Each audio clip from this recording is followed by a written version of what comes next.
जैन साथियों, उत्तर प्रदेश पुलिस री एग्ज़ाम का प्रैक्टिस बैच है। अब आप इसको एक बैच के साथ और जोड़ सकते हो। एसएससी जीडी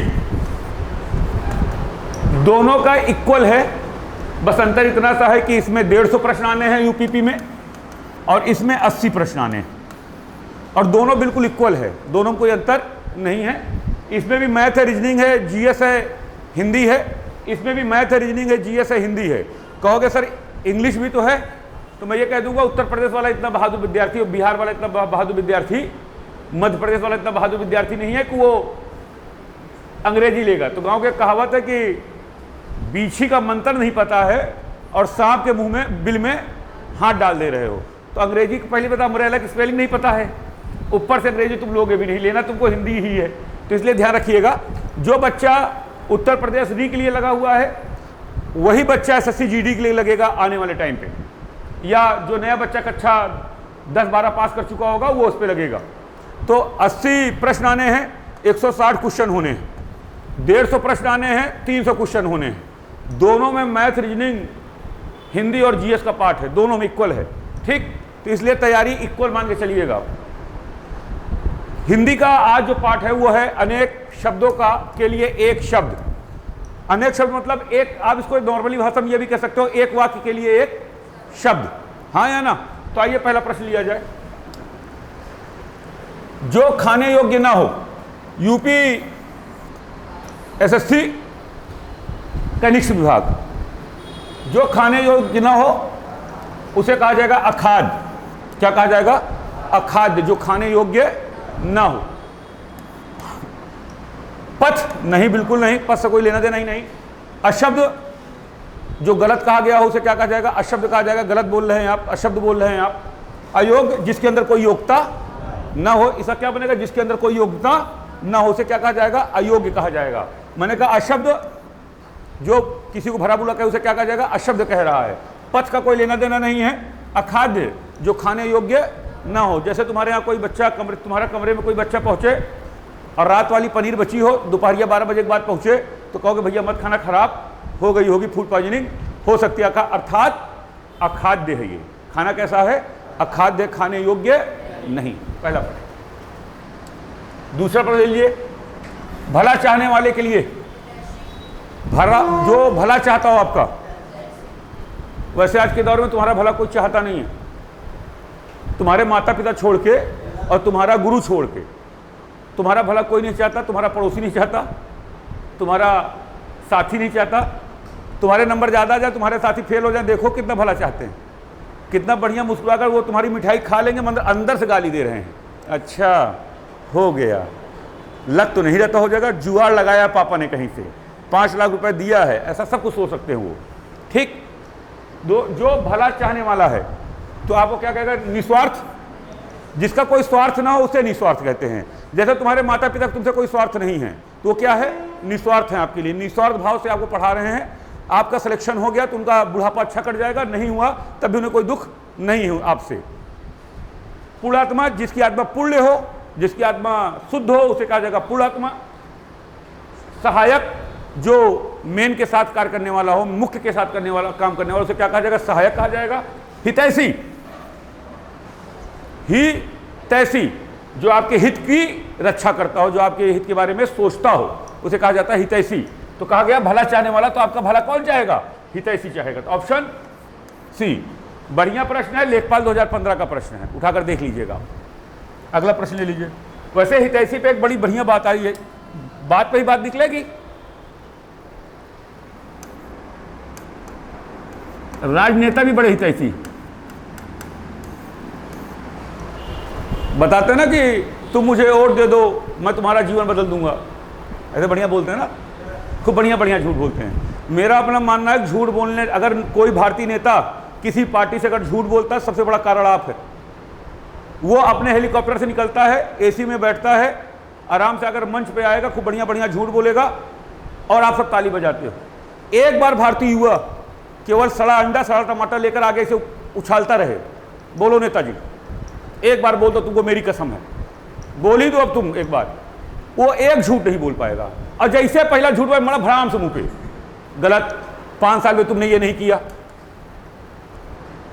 जैसे ये मीडिया में जाएगा कि नेताजी के झूठ बोलने पर भारतीय युवाओं ने मारा अंडा सड़ा हुआ, अगली बार बोलेगा? 100 बार सोचेगा। कहीं पहले तो अंडा ढूंढेगा कहाँ है और कहाँ कहाँ टमाटर घूम रहा है, उसके बाद बोलेगा। जो इतना धड़ल्ले से नेता झूठ बोल रहे हैं उसका सबसे बड़ा कारण क्या है?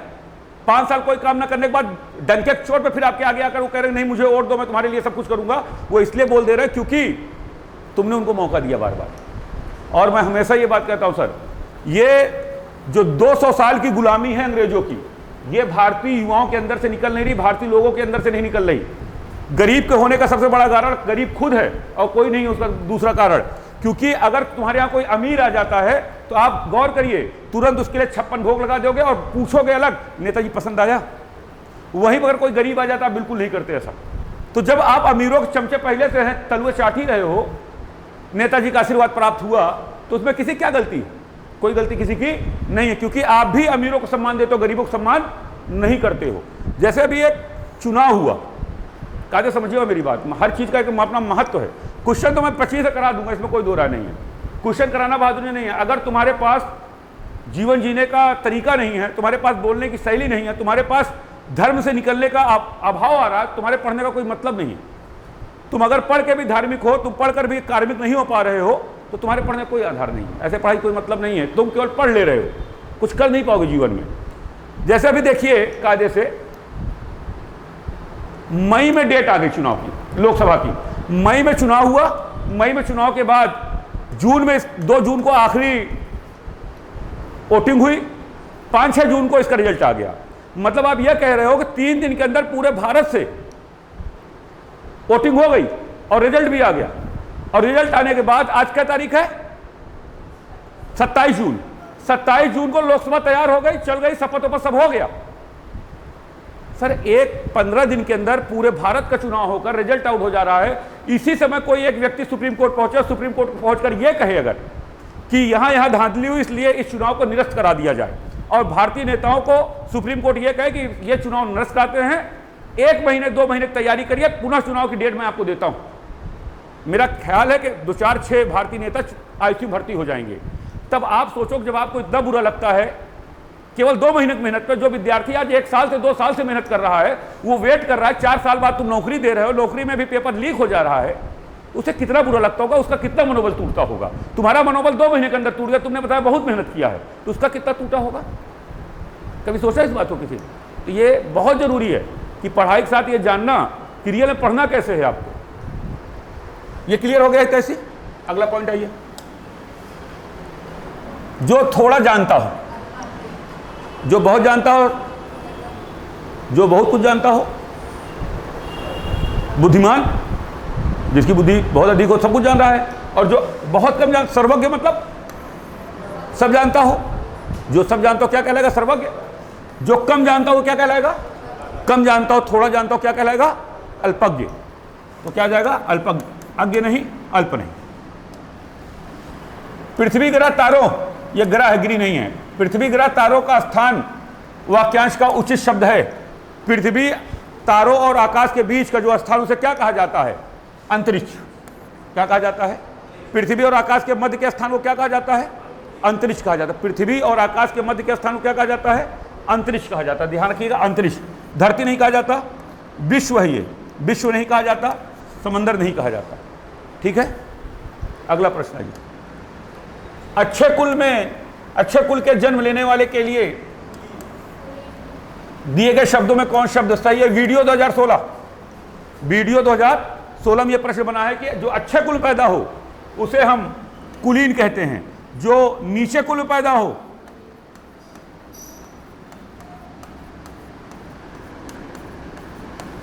उसे हम मलीन कहते हैं, जो पूजने योग्य हो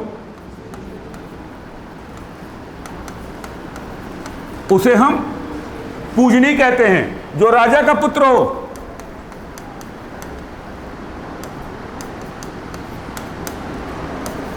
जो राजा का पुत्र हो उसे क्या कहा जाएगा? राजपुत्र कहा जाएगा। जो राजा की रानी हो उसे राजरानी कहा जाएगा। मैं यही कुछ प्रश्न दे रहा हूं, उसको उत्तर दीजिए आप सब।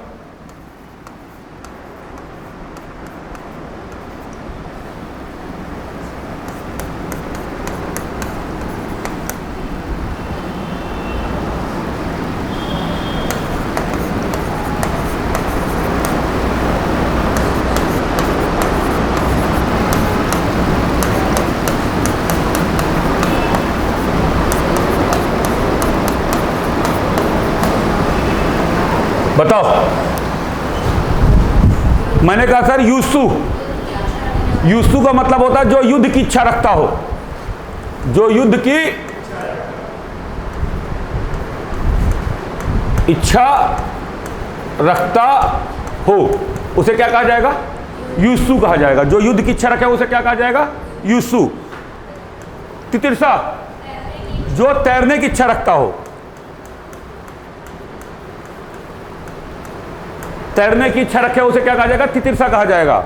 मुमुच, जो मोक्ष की इच्छा रखता हो, जो मोक्ष की इच्छा रखता हो उसे क्या कहा जाएगा? मुमुच। लिखते भी जाइए इसको आप सब, जिसको जिसको ना पता, जिसको पता बताइए उसको। मुमुच, जो मोक्ष की इच्छा रखता है उसे क्या कहा जाएगा? मुमुच। नैपथ्य, नैपथ्य का बताएं भाई, नैपथ्य का मतलब क्या होता है? कोई भी, नैपथ्य का मतलब क्या होता है? बढ़िया प्रश्न है। नैपथ्य का मतलब है रंगमंच के पीछे का स्थान।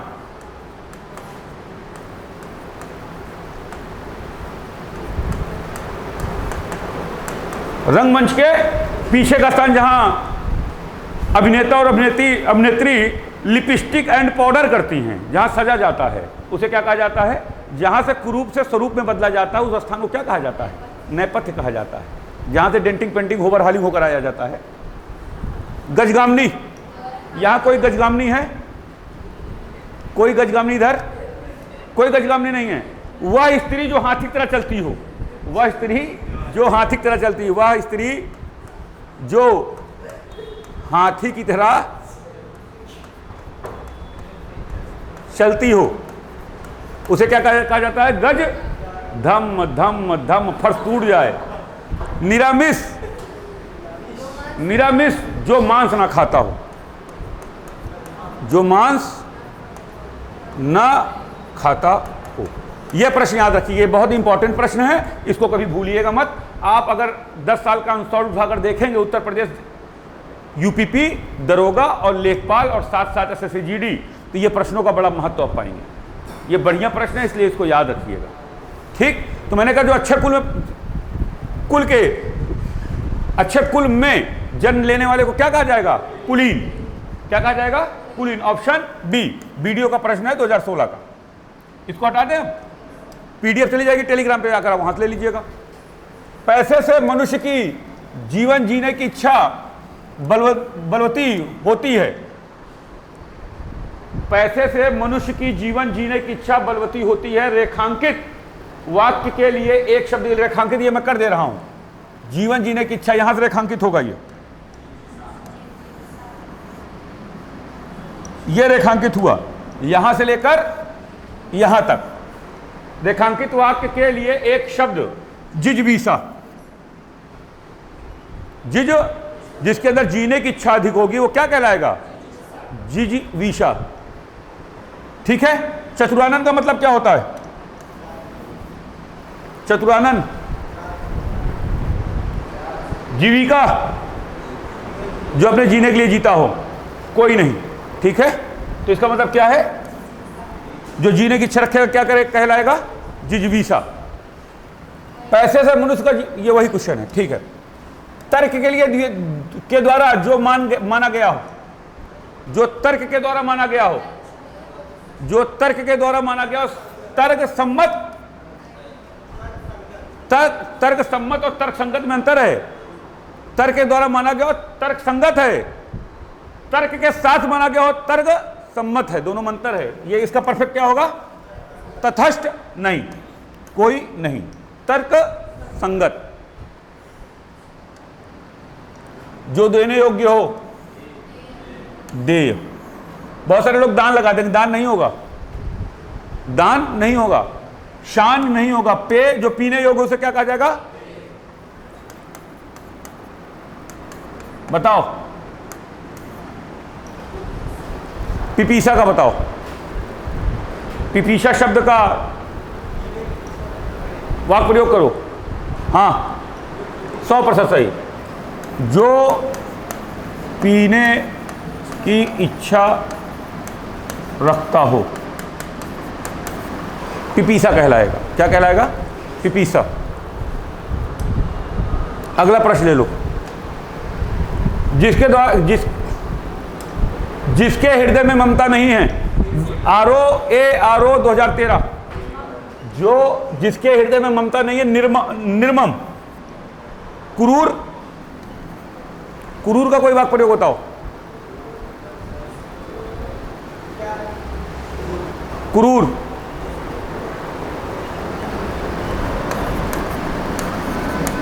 क्रूर मतलब वह व्यक्ति जिसमें दया न हो। इसे ही निर्दयी भी कहते हैं। क्या कहते हैं? जिसमें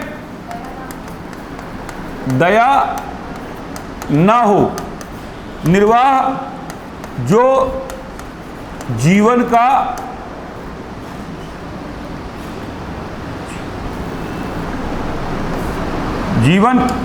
नहीं, जो जीवन का निर्वाह करे। इसका क्या होगा? निर्मम। जिसमें ममता, वह जिसमें ममता ना हो, उसे क्या कहा जाता है? निर्मम कहा जाता है। अगला प्रश्न ले लीजिए। भविष्य में होने वाला के लिए एक शब्द बताइए। UP SSSC 2018। भविष्य में होने वाला, भावी, विगत, विगत मतलब पीछे बीता हुआ, विगत मतलब जो पीछे बीत गया है। अभ्यास, जो रोज, आभास नहीं, भावी। कहते हैं भावी विधायक हैं। आप उत्तर प्रदेश में बड़ा चलता है ना, भैया भावी विधायक हैं। भैया पता चला चपरासी भी ना बन पाए जीवन में। और मैंने अपने इतिहास में एक चीज देखा है, जिस लोगों ने अपनी गाड़ी में भावी पहले लिखा दिया, भावी प्रधान, भावी सांसद, भावी विधायक, भावी ब्लॉक प्रमुख, पता चला बाद में चपरासी न बन पाए। ये पार्षदी नहीं, ये उसके नीचे का कोई चुनाव नहीं निकाल पाए। तो भावी विधायक उत्तर प्रदेश और बिहार और मध्य प्रदेश में बड़ा महत्वपूर्ण है। भैया भावी विधायक हैं। भैया चढ़ा दिए पुदीना पुलुई पे, भैया उतरे नहीं रहे सफेद कुर्ता पजामा पहन के, उससे बचिएगा। भावी, जो भविष्य में होने वाला, उसे क्या कहा जाएगा? भावी। मोक्ष की कामना करने वाला, जो मोक्ष की कामना करता हो। UP SSC 2015। मर्मज्ञ, जो मन की बात जानता हो।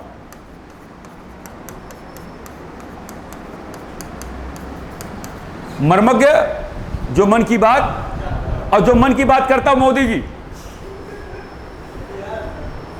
गलत कह रहा हूं क्या यार मैं? जो मन की बात जानता हो वो मर्मज्ञ हुआ, और जो मन की बात करता हो मोदी जी हुए। इसका एक प्रयोग बनाना चाहिए इसमें।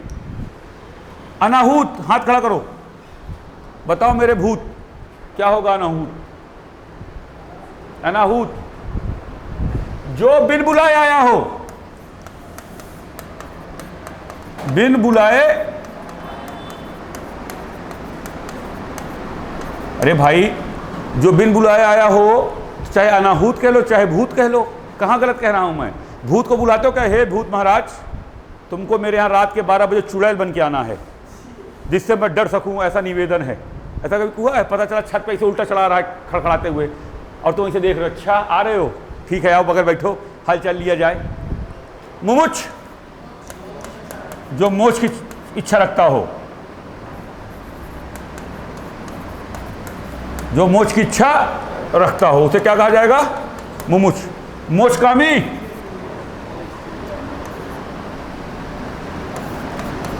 जो मोक्ष की कामना करता हो। बराबर ही है, मत कामना करना अलग है, इच्छा रखना अलग है। मोक्ष की कामना करने वाला क्या कहलाएगा? मोक्षकामी। क्लियर है? अगला प्रश्न आ जाइए। इक्वल ही है, मगर शब्दों का जो अर्थ होगा उसी आधार पर उसको बदल दिया जाएगा। ठीक है? जैसे 9 2 11 होना, भाग जाना, और क्या बोलते हैं 9 2 11 होना, भाग जाना, 1 2 3 होना, तब भी भाग जाना। ठीक है? जैसे आंखों काजल होना, बहुत प्रिय होना, आंखों का सुरमा होना, एक ही अर्थ है। जिसे बुढ़ापा ना आए, जिसे बुढ़ापा ना आए, क्या होगा? जिसको बुढ़ापा ना आए वो अजर होगा, और जो कभी ना मरे वो अमर होगा। जो कभी ना मरे वो क्या होगा? अमर होगा।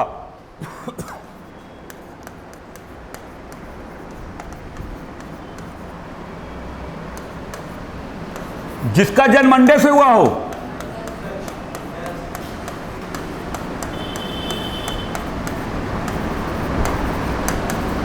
जिस जीव का जन्म अंडे से हुआ उसे क्या कहा जाएगा? अंडा। जैसे मुर्गी हुआ, बतख हुआ, सांप हुआ, छिपकली हुआ, इनका जन्म किससे होता है? अंडे से। तुम्हारा जन्म अंडे से नहीं हुआ है, ठीक? तो तुम अंडज नहीं हो। अमरण, अमरण अनशन करते हो ना? पता चला नेताजी अमरण अनशन करेंगे और पता चला नीचे नीचे जूस चल रहा है। ऐसा अमरण अनशन किस बात का? 5 लोग पहले तक थी लेकर गए नेताजी अमरण अनशन पे, और जैसे मीडिया तुरंत लेट गए, और जैसे मीडिया गए फिर जूस लाओ। तो अमरण अनशन मतलब मरते दम तक अनशन। मरते मतलब तुमसे अमरण नहीं बोलूंगा, अर्थात मैं तुमसे मरते दम तक नहीं बोलूंगा। जिसको बुढ़ापा ना आए अर्थात अजर। जब तुम्हारी शादी होगी, कितना खुश हो गए होगे ना? कितना खुश हो गए शादी का नाम लेकर। गांव में जब मैं जाता हूं कभी, या कभी गौर करना मेरी बात पे, तुमको भी मजा आएगा।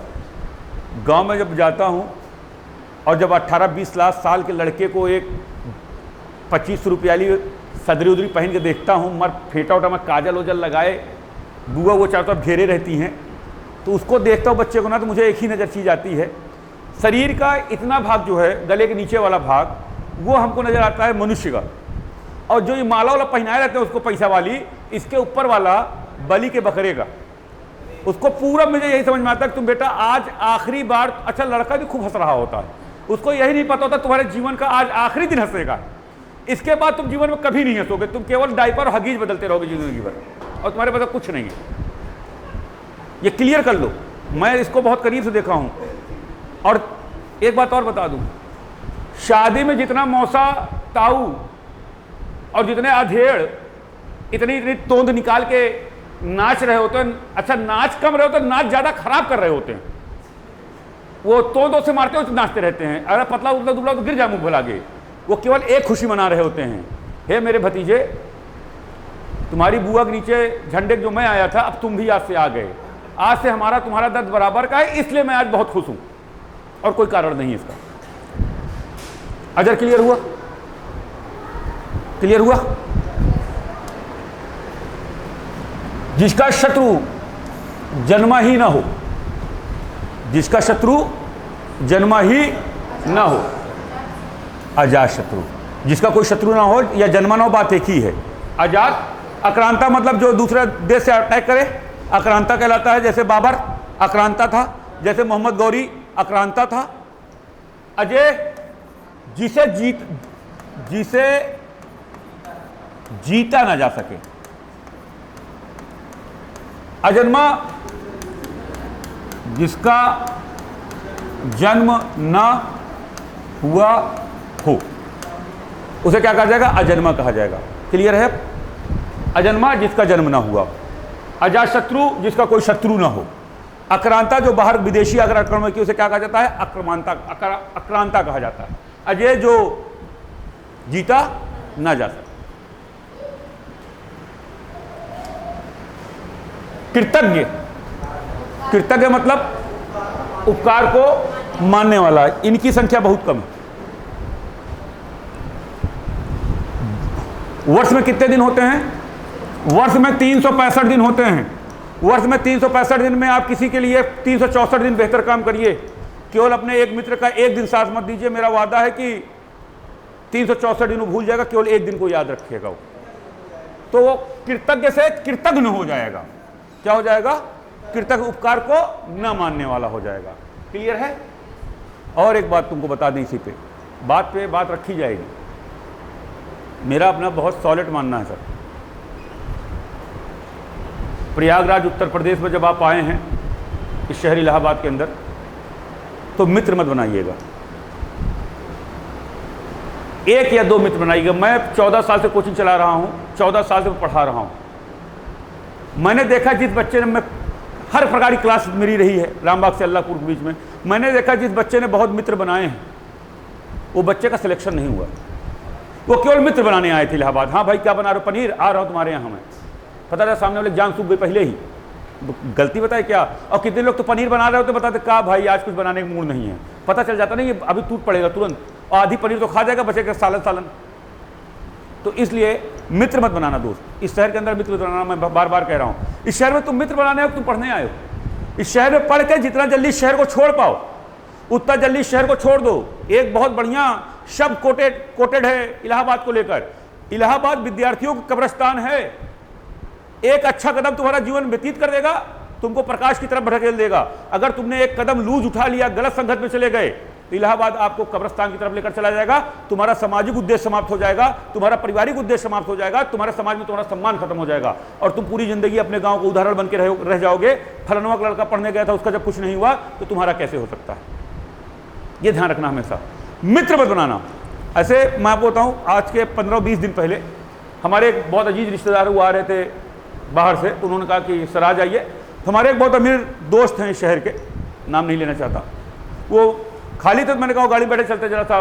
प्रयाग स्टेशन में पहुंचा। प्रयाग स्टेशन जब पहुंचा तो मैंने देखा बहुत सारे विद्यार्थी, ट्रेन निकली थी, बहुत सारे विद्यार्थी प्रतियोगी छात्र अपने इस शोल्डर पे एक बुरिया लिए हुए थे और एक हाथ में एक झोला लिए हुए थे। बहुत सारे विद्यार्थी थे, निकल रहे थे।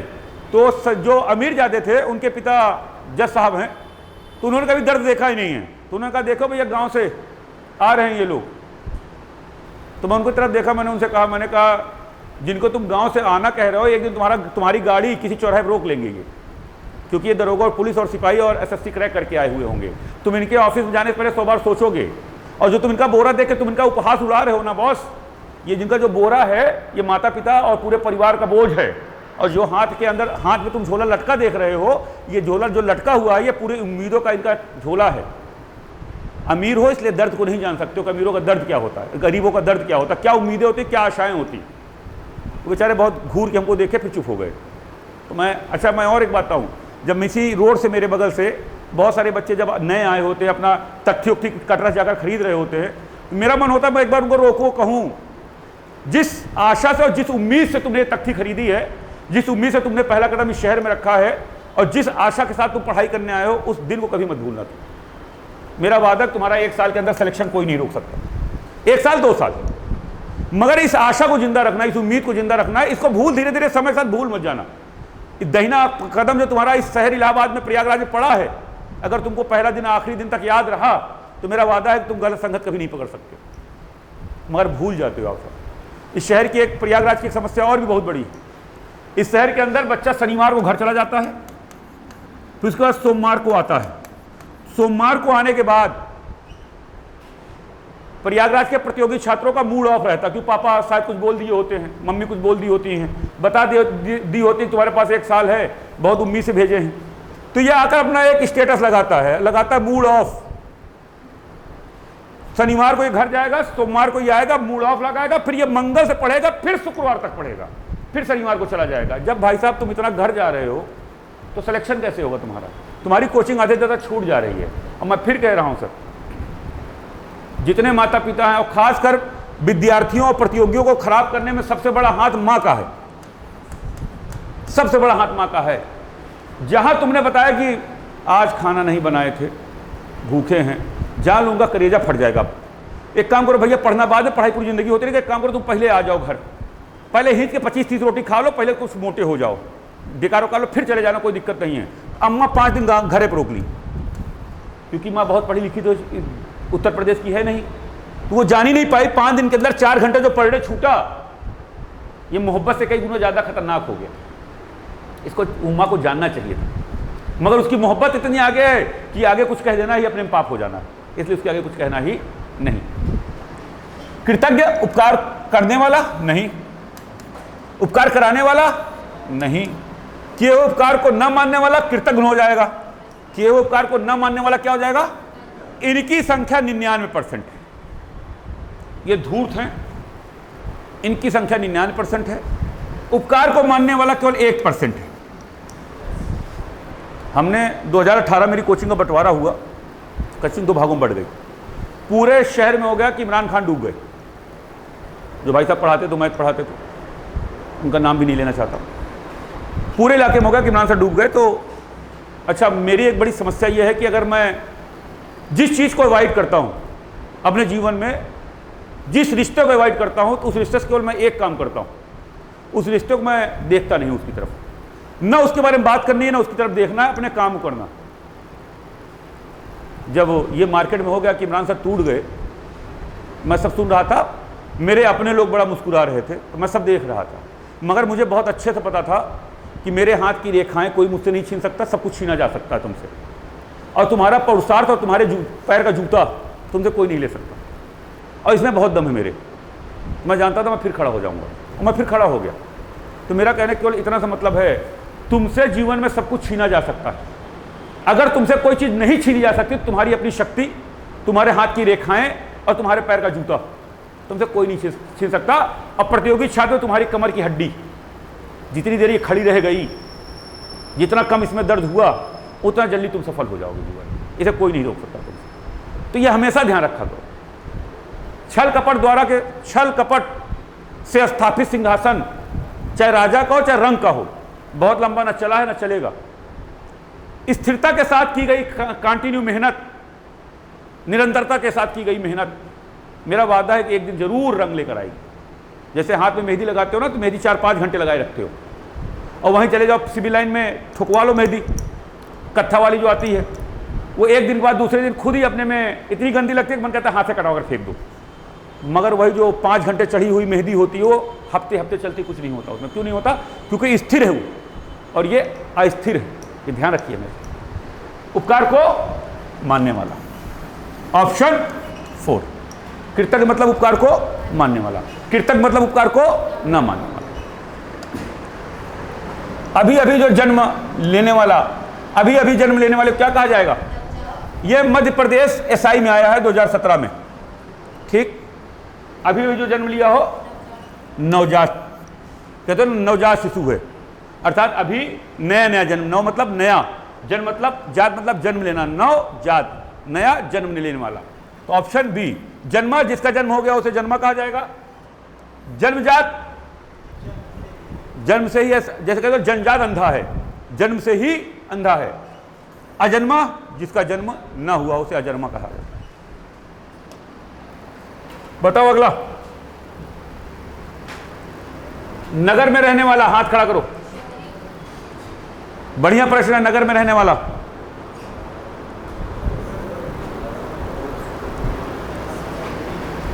नगर में जन्म लेने वाला, बढ़िया प्रश्न है, इसका जवाब चाहिए मुझे। नगर में जन्म लेने वाला, टैट 2016 2011, नगर में रहने वाला कभी भी शहरी नहीं होगा। ध्यान रखिएगा, यही फंसोगे तुम सब। कभी भी शहरी नहीं होगा। शहर में रहने वाले को शहरी कहा जाएगा। शहर में रहने वाले को क्या कहा जाएगा? शहरी कहा जाएगा। नगर में रहने वाले को नागर कहा जाएगा। क्या कहा जाएगा? नागर। नगर का निवासी नागर कहलाएगा। नगर बुद्ध कोई लेना देना नहीं, नौकर कोई लेना देना नहीं। आज बात बंद भूलना, लिख लेना चाहे। नगर में रहने वाले को नागर, गांव में रहने वाले को ग्रामीण, और शहर में रहने वाले को शहरी। अब गांव का हाल तो पूछो मत। बेरोजगारी तुमको अगर देखनी हो कि देश के अंदर बेरोजगारी कितनी है, तो केवल एक बार वहां खड़े हो जाओ जहां पर गांव के सारे खलिहर या शहर के सारे खलिहर लूडो खेल रहे हो। लूडो 4 लोग खेल रहे हैं, और चारों तरफ से झुक के 14 लोग ये बता रहे हैं, ए लड़की कट रही, लड़की कट रही, cut cut cut cut cut. तो ये बताता है कितने लोग खलिहर बैठे हैं यहाँ पे। 4 लोग लूडो खेल रहे और 14 लोग इसको बता रहे लड़की कट रही। तो बेरोजगारी कहाँ खड़ी, सोचो। ठीक। अब एक बात और बता दे बॉस, कौन कहता है कि ये गांव लिखा है ना? कौन कहता है गांव वाले बहुत शरीफ होते हैं, बहुत सीधे होते हैं? सिधाई का दौर गांव में समाप्त हो चुका है।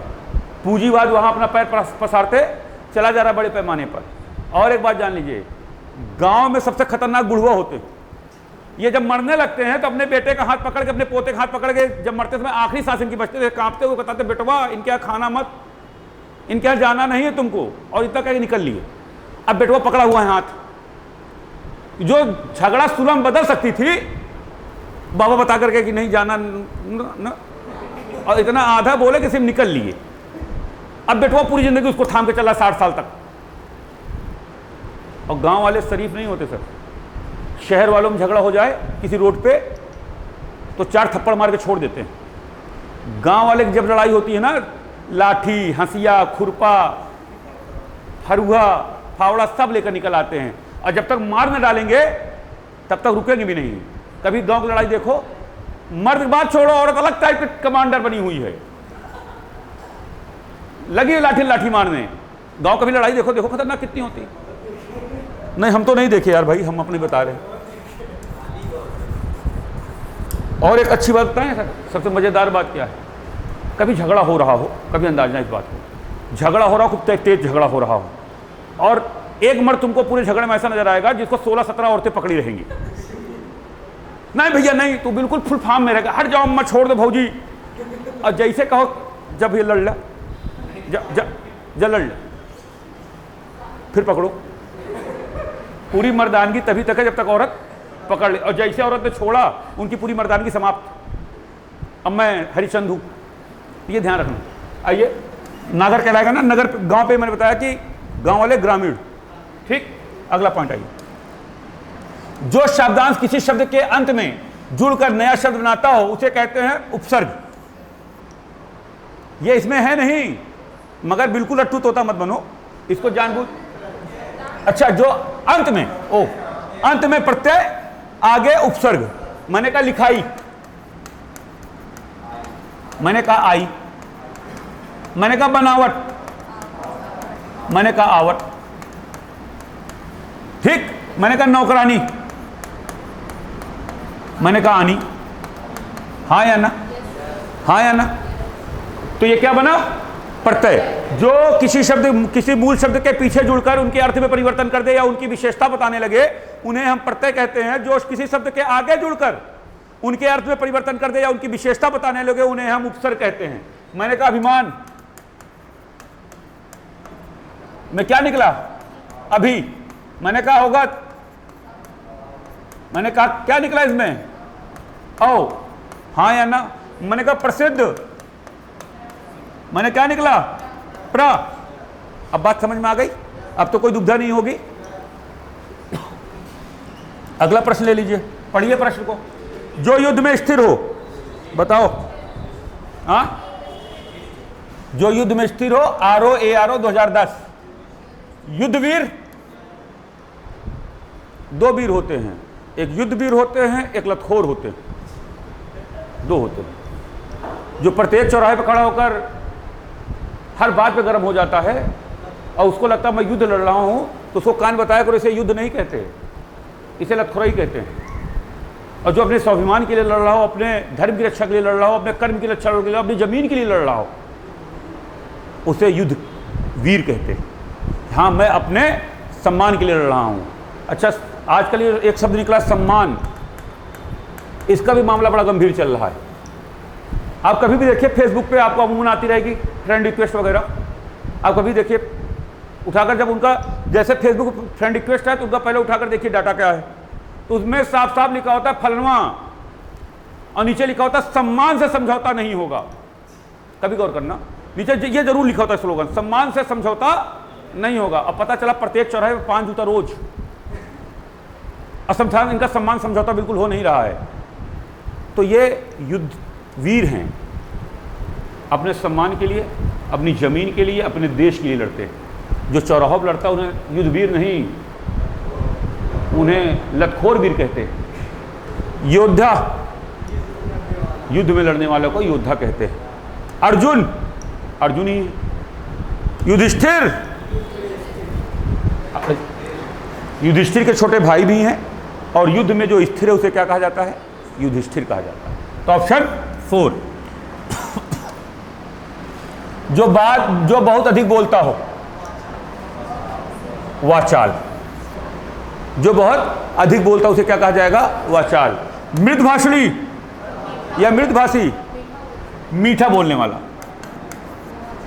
यह ध्यान रखना, अगर ये मृदुभाषी है तो मीठा बोलने वाला, अगर यही होता मृदुभाषणी, मीठा बोलने वाली औरत, तो तुम यह ना कहते कि इमरान सर मैं हूं ना, तुम औरत, तुम्हारा जेंडर चेंज होता था, फिर मामला ये था।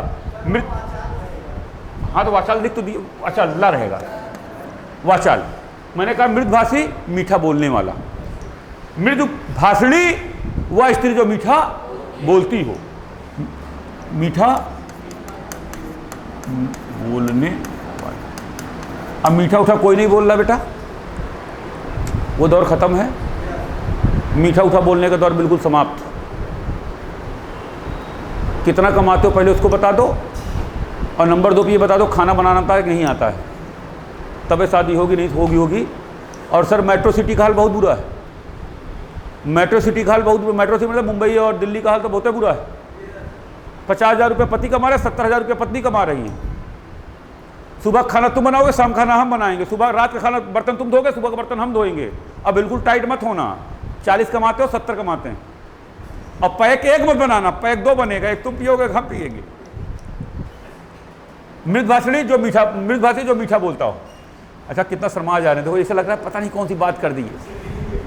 अच्छा भारतीय अर्थव्यवस्था में 8 बच्चे हो जाए बिल्कुल शर्म नहीं है, मगर कोई ऐसी बात को तो कितना शर्मा जाए, ओ माय गॉड कितना शर्मा गए। अल्पभाषी कम बोलने वाला, बहुभाषी भी जो बहुत भाषाओं का ज्ञाता हो, जो बहुत सारी भाषाओं का ज्ञाता, उसे क्या कहा जाता है? बहुभाषी विद, बहुत अधिक भाषाओं का ज्ञाता। अल्पभाषी जो कम बोलता हो। वाचाल, ये का की जगह ला बना लेना, ये मैं साफ साफ लिख दे रहा हूं, ये वाचाल को ऐसे मत लिखना, वाचाल ऐसे लिखा जाएगा। वाचाल मतलब बहुत अधिक बोलने वाला। प्रश्न नंबर 20 ऑप्शन नंबर 2। वीर पुत्र को जन्म देने वाली स्त्री, जो वीर पुत्र को जन्म दे उसे क्या कहा जाता है? वीरांगना? नहीं, जो वीर औरत हो उसे वीरांगना कहा जाता है। पुत्रवधू? बिल्कुल नहीं। मैं बिल्कुल मानता हूं कि जो पुत्र की वधू होती है वो वीरांगना ही होती है। 1 साल के बाद जो मार होती है सास और बहू में, जिसका कोई हद नहीं होता है, वीरांगना से कम नहीं है, मगर वो तलवार नहीं चलाती है। ठीक, वो तलवार से खतरनाक चलाती है, जिसका नाम जवान है, वो बहुत खतरनाक है। अच्छा उसमें भी कोई गलती नहीं है बॉस, मुझे ये इसलिए समझ में नहीं आता कभी कभी। एक इंसान के 2 विचार होते हैं, कभी गौर करिएगा। एक इंसान 2 चेहरे लेकर चलता है। पहला चेहरा, एक माता पिता जब अपनी बेटी की शादी करते हैं तो ये उम्मीद रखते हैं कि जिसके घर भेजेंगे जाते ही मान मेरी बेटी पूरे घर पे कब्जा कर लेगी, सास तुरंत सारी चाबी लाकर दे देगी, तिजोरी से लेकर घर तक का, और कहेगी कि बहू आज के बाद तुम इस घर की रानी। हाँ या ना? पति अलग परेशान है बेचारा, पति की अपनी अलग समस्या है। पति की क्या समस्या है? पति बेचारा अगर अपनी बीवी को देखकर अगर भूल के मुस्कुरा दिया तो मां पिता के पास पहुंचेगी, अब बताएगी पत्नी ने कुछ खिलाकर कब्जे में कर लिया। साला अपनी पत्नी देखकर यह हाल है, दूसरे को भी नहीं देख रहा है आदमी। और इसी मां का दूसरा विचार है। इस मां का दूसरा क्या विचार है? पहला विचार मैंने क्या कहा, पहला विचार ये माता पिता का कि जब अपनी बेटी की शादी करेगा तो ये चाहेगा कि जैसे ही ये अपने मायके ये अपने घर ससुराल पहुंचते मान सास तुरंत सारी चाबी उठाकर गुच्छा दे दे तिजोरी सहित, और बताएं कि आज के बाद बेटा तुम इस घर की मालकिन हो और आज के बाद तुम्हारा इस घर पे ऐश्वर्य रहेगा। और वही माता पिता जब अपने बेटे की शादी करते हैं तो ये उम्मीद रखते हैं कि जो बेटी घर में आएगी एज ए नौकरानी आएगी, सुबह 5 बजे नाश्ता होगा, 6 बजे कुछ और होगा, 8 बजे बिल्कुल घर चमकता होना चाहिए, 9 बजे फिर खाना मिल जाना चाहिए, रोटी बिल्कुल सेकी होनी चाहिए। एक भी माता पिता के 2 अलग विचार हैं, एक के लिए मालकिन है, दूसरे के लिए नौकरानी है। एक ही माता पिता, और साला पति अलग परेशान है, बेटा अलग परेशान है। अपनी बीवी को देखकर अगर खुश हो जा रहा है, माता खुद ही नाराज हो जा रही है। अच्छा जुम्मा 4 दिन हुआ, बड़की अम्मा आ गई हैं, अब मामला गंभीर है इनका। पुत्रवधू नहीं। वीर पशु, वीर को जन्म, पशु मतलब जन्म देने वाला, वीर को जन्म देने वाला क्या कहलाएगा? वीर पशु कहलाएगा। वीर वधू नहीं, वीर की पत्नी है ना वो। आ गया, ये आया है यूपी पीसीएल, जेई और आरओ 2017। कम बोलने वाला अल्पभाषी, बहुत बोलने वाला बहुभाषी, बहुत अधिक बोलने वाला वाचाल, बहुत बोलने वाला बहुभाषी, और मीठा बोलने वाला जो भेदा या तोड़ा ना जा सके। वाक्यांश के लिए एक शब्द, जो भेदा या तोड़ा ना जा सके, अभेद। असंवेद नहीं, अजय जिसे जीता ना जा सके नहीं। शस्त्र, अस्त्र और शस्त्र होता है ना, जो हाथ से पकड़ चला जाए अस्त्र, जो हाथ से फेंक के चला जाए शस्त्र। हाँ या ना? तो मैंने कहा जो भेदा ना जा सके अभेद है। कहते हैं अभेद की लड़ाई से कोई दुश्मन आज तक भेद नहीं पाया, उसे क्या जाएगा? अभेद। सारी पृथ्वी के राजा को क्या कहते हैं?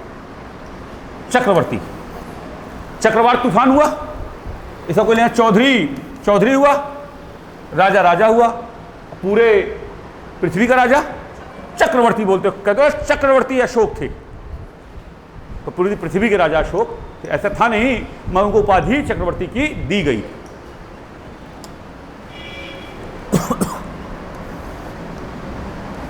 जैसे चक्रवर्ती मैंने कहा उपाधि दी गई थी, ऐसे गांव में देखो बहुत सारे लोगों का नाम होता साहब।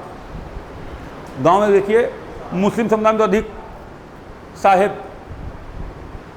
कर रहे हैं ड्राइवरी, नाम क्या है साहेब, नाम क्या है अफसर, अफसर अली, और क्या कर रहा है डेंटिंग पेंटिंग। माता पिता खुद हो जाते हैं, चलो कम से कम नाम से अफसर बुला लें, काम इनका शकल देख के लग नहीं रहा है कुछ बड़ा होने वाला, केवल उपकार को न मानने वाला, कृतज्ञ, निकृष्ट जो किसी काम का ना हो, कृतज्ञ जो उपकार को मानने वाला, निष्काम किसी काम का। दो चीजों पर कभी कभी मैं और विचार करता हूं, उसको भी सुन लो, उसके बाद क्लास तो आपकी खत्म हो गई, आखिरी है ना ये, 25 प्रश्न पूरे हुए आपके, 2 प्रश्न और ले लो, मुझे बड़ा दुख होता है। पहली बात तो भारत के जो हीरो माने जाते हैं वो हीरो नहीं है, ये नचनिया है एक नंबर के। और सबसे बड़ी समस्या ये है कि इन हीरो को बड़ा भारतीय लोग एनालिसिस करते, बड़ा इनके तौर तरीके चलते, मगर कभी देखो अगर गौर से आप तो आपको समझ में आएगा कि देश में 2 चीजें बड़ी तेजी से बढ़ी हैं। इस देश का क्या हाल होगा जिस देश के अंदर हीरो गुटखा बेच रहा है, खाने खाने में है केसर का दम, खाओ शिखर पान मसाला, कमला पसंद करो, बारातियों का स्वागत, और कह कौन रहा है, 3-3 हीरो, 3-3 स्टार बॉलीवुड के। और क्रिकेट के प्लेयर को यहां तक नहीं छोड़ा इन लोगों ने, सट्टा खिलवा रहे हैं, साफ साफ कह रहे हैं आप 11 टीम बनाइए, और साफ साफ नीचे एक चीज और कह दे रहे हैं, यह एक जोखिम विषय वस्तु है, अपने जोखिम पर खेले। आप इस देश के क्रिकेटर हो, इस देश के हीरो हो, गुटखा बेच रहे हो, आईपीएल में सट्टा 11 रुपये लगवा रहे हो, यह लेवल आ गया है, इतना कम पैसा है आपके पास। ये ध्यान रखिए, हमारी जनरेशन इस चीज़ को समझती है और आपकी इस बात को मानेगी नहीं। खाइए अपनी माँ कसम कि शिखर गुटखा कभी खाए हो? नहीं खाए हो ना, कैसे जाने केसर केसर दाने दाने में केसर कदम, बिना खाए ही। आप हीरो हैं, आपको हर काम नहीं करना चाहिए। और दूसरी बात सर, मैंने आपसे कहा ना कि हीरो का बड़ा असर पड़ता है, और गांव के लोगों पे बहुत असर पड़ता है। मुझे अच्छे से याद है, हमारे गांव में भट्ठा है, हमारे गांव में एक बगल में एक छोटी बस्ती है, उसके लोग भट्ठा पे ईंटा पासने गए थे, पंजाब हरियाणा।